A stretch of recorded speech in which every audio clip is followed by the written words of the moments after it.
So I thought it would be fun to kind of introduce my research and let people know what I do, because I think people think it's about feral cats, but they don't really know what it is. So basically what I do is I look at people's perceptions and attitudes of feral cats and also feral cat management. And the reason why this is important is because without public support, most management programs can't go forward, especially invasive species programs. And right now, there's a few feral cat programs that are being planned out here in Australia. And so the government and everyone wants to know whether or not the public will be in support of certain methods and what they can use and what would be best. So that's where I come in. So I've been working with the Feral Cat Eradication Committee on Kangaroo Island, which is off the coast of South Australia. They've been in place for 5 years now, and they're trying to figure out what best methods to use where, basically, and they want to know what the community thinks. So that's one location. The next one is the Grampians National Park and surrounding area in Victoria. The Victorian government has recently declared feral cats a pest species in about 2018. So they're fairly new to the game, and they're trying to figure out what best to use as well and where, and seeing what methods have used elsewhere and everything. So that's the other location that I'm looking at from my research.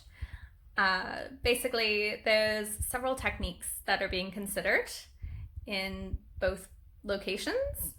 One of them is known as Eradicat, which is a bait made of kangaroo mince and chicken fat, and it contains 1080, which is a poison that's been used before in invasive species management here in Australia, especially for foxes.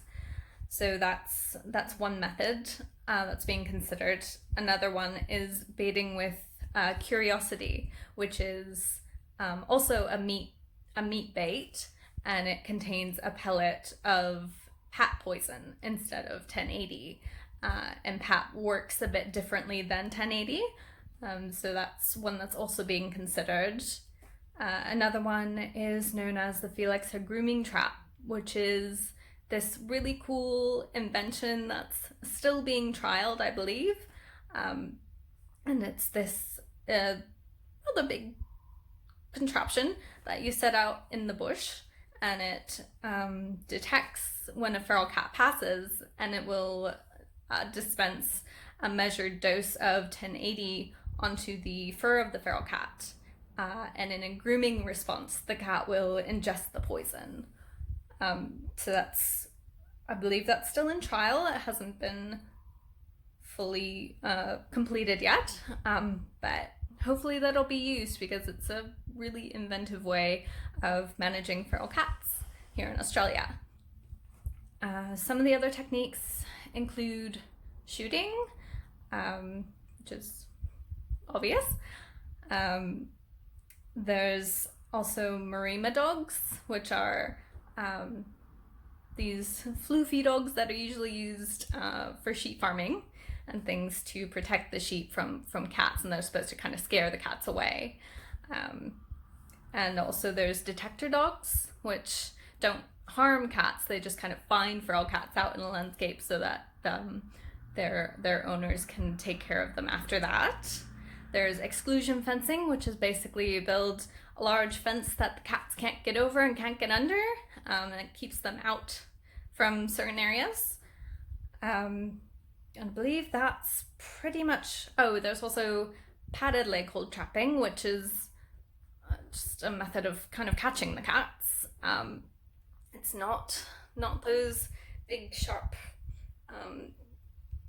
traps that were used a long time ago. Those have been banned now. These are padded leg hold traps, so they don't actually like clamp on or anything. So they're a lot better, a lot more humane. So those are the majority of the methods that are being used. And my job in all of this is to see how people in both the Grampians region and on Kangaroo Island kind of feel about these methods, and whether or not they'd be willing to accept their use in and around their properties, or in the region in general. Some of them are kind of controversial because, poisons can be a bit much, especially when people have pets or they have children. They don't want them to get hold of these certain methods. So it's kind of important to see how people will perceive these methods being used and whether or not they'll allow the use, so that the government kind of knows what direction to take in managing these animals. So that's one part of my project. The next part is looking at social media use and how we talk about feral cats on social media, and how this is how this influences sentiments around feral cats and feral cat management in different regions, because social media can be such a global phenomenon. I want to see where the messages are coming from, who's putting it out there, who's receiving it, who's retweeting it, who's, influencing all the rest of these people out there, and how we can kind of use that to make it clear and give better information about the impacts of feral cats, and really reach people and have them understand a bit better about what's actually going on, and maybe just get rid of some of the misinformation that's out there. So that's the other part of my project. That's the one I'm working on right now, so I don't have as much information on that, but stay tuned, and maybe soon I'll have some updates, hoping to get some papers published soon. And yeah, if you have any questions, feel free to message me. I'm always open for that. Any advice on how to take care of feral cats? Just don't do anything stupid, please. Oh my god, the number of things I've heard from people about how they personally manage feral cats is, oh, don't tell me these things.